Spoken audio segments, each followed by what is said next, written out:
साहिल जुड़ गए हैं। साहिल बताएं इस वक्त क्या चल रहा है। संस्कार शुरू होंगे। लोगों को लगातार विनती की जा रही है कि कोई अपने स्थान से ना उठे, लेकिन आज जो इस मंच पर देखा गया, महाराष्ट्र की राजनीति में जिसे हुज हू कहते हैं, सभी जिनको हर कोई जानता है, वो सभी के सभी लोग यहाँ पर मौजूद थे। वो सभी लोग यहाँ पर आकर अपनी श्रद्धांजलि अर्पित कर रहे थे। वो सभी लोग यहाँ पर आकर अजित पवार के सामने नतमस्तक हो रहे थे। शुरुआत हुई केंद्रीय गृह मंत्री अमित शाह से, और उसके बाद वो तमाम नेता जिनके साथ में अजित पवार ने या तो काम किया है या तो अजित पवार के साथ किसी न किसी वजह से उनका संपर्क रहा है, या वो तमाम नेता जिनका पवार परिवार के साथ में सालों से कोई ना कोई रिश्ता रहा है, वो सभी नेता यहाँ पर अजित पवार को श्रद्धांजलि अर्पित करने के लिए आए हुए थे। पूरा पवार परिवार वहां यहाँ पर साथ में इकट्ठा था, नम आंखों के साथ में। एक दुख उन्हें एक दूसरे के साथ में शेयर करना था, और दूसरा जो एक परिवार के बाहर का एक एक्सटेंडेड परिवार हम जिसे कहते हैं, राजनीतिक परिवार, समर्थक और बाकी जनता, उनके साथ भी उन्हें बात करनी थी। अब गन सैल्यूट की शुरुआत की जाएगी। इन्हें बिगुल बजाकर, दरअसल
की विदाई के समय और बहुत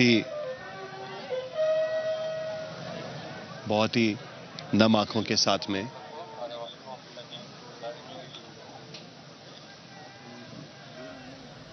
जनता की तरफ से उनको विदाई।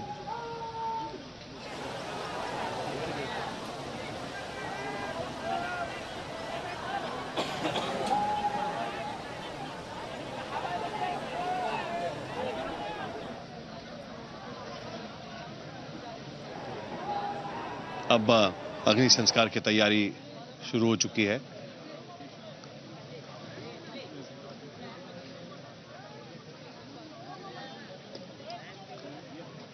पार्थ पवार और जय पवार, अजित पवार के दोनों बेटे, मुखाग्नि उन्हें देंगे।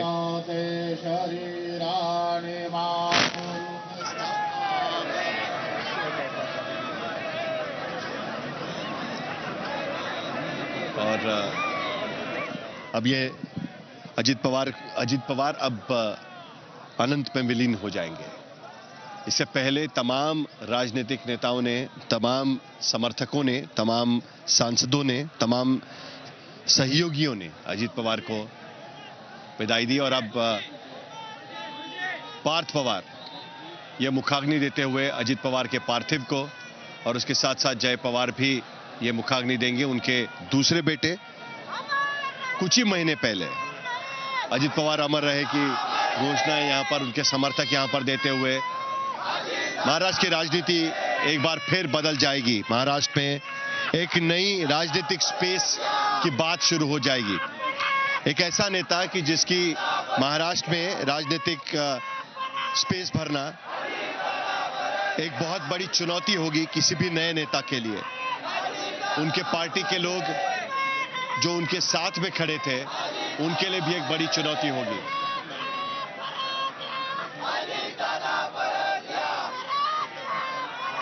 और अजीत पवार अमर रहे, अजीत पवार वापस आओ, ये घोषणाएं भी उनके समर्थकों के जरिए यहां पर दी जा रही है।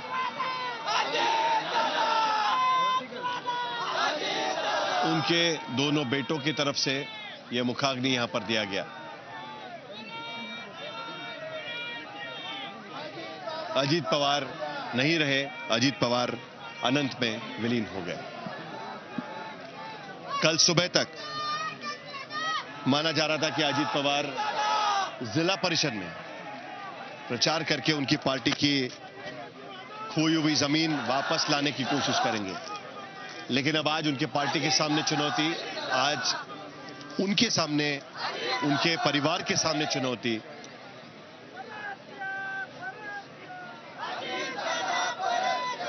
और इसी में आज ये देखा जाएगा कि अजीत पवार की कॉस्टली श्रद्धांजलि किस तरीके से अर्पित की जाएगी। जो उनके काम है बारामती में, अजीत पवार अलग अलग भूमिकाएं महाराष्ट्र की राजनीति में निभा रहे थे। अगर परिवार के लिए तो वो अजीत दादा थे ही, लेकिन उसके साथ साथ बारामती के विधायक, उसके साथ साथ राष्ट्रवादी कांग्रेस पार्टी के अध्यक्ष, महाराष्ट्र के उप मुख्यमंत्री, महाराष्ट्र के अर्थ मंत्री, महाराष्ट्र के वित्त मंत्री। कुछ साल के बाद, अभी कुछ ही महीनों में महाराष्ट्र का बजट भी उन्हें पेश करना था। मार्च महीने में महाराष्ट्र का बजट अधिवेशन होता है, वो बजट भी पेश होना था, लेकिन महाराष्ट्र के वित्त मंत्री भी वो नहीं रहे। तो ऐसे कई सारे जगह हैं कि जो लोगों, अजीत पवार ने जो स्पेस खुली की है, जो जगह बनाई है, उस जगह को भरना अब सभी के लिए मुश्किल होगी। मुख्यमंत्री के लिए मुश्किल होगा एक ऐसा साथी ढूंढना कि जो वित्त विभाग संभाल सके, एक उप मुख्यमंत्री बना सके। पार्टी के नेताओं के लिए मुश्किल होगा यह ढूंढना कि अब पार्टी की कमान किसके हाथ में जाएगी। परिवार के लिए मुश्किल होगा कि अब अजीत दादा उनके साथ में नहीं रहेंगे। लोग यहां पर फूल बरसा रहे हैं, हालांकि वो उनसे दूर है, लेकिन वो फूल बरसा रहे हैं। उनकी तरफ से यह अजीत पवार को श्रद्धांजलि। अजीत पवार के पार्थिव को अब मुखाग्नि दे दिया गया है, अग्नि संस्कार शुरू हो चुके हैं। ये तस्वीरें आप सीधी देख सकते हैं कुछ ही मिनटों में, और अब गन सैल्यूट दिया जाएगा अजीत पवार की पार्थिव को।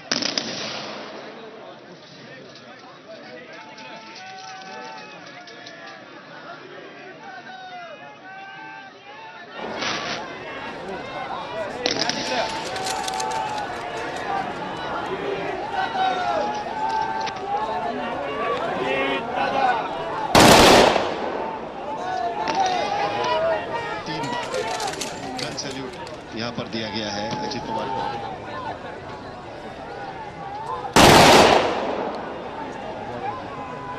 अजीत पवार के पार्थिव को अग्नि दिया गया और उसके बाद अब कुछ ही क्षणों अजीत पवार अनंत में विलीन हो जाएंगे।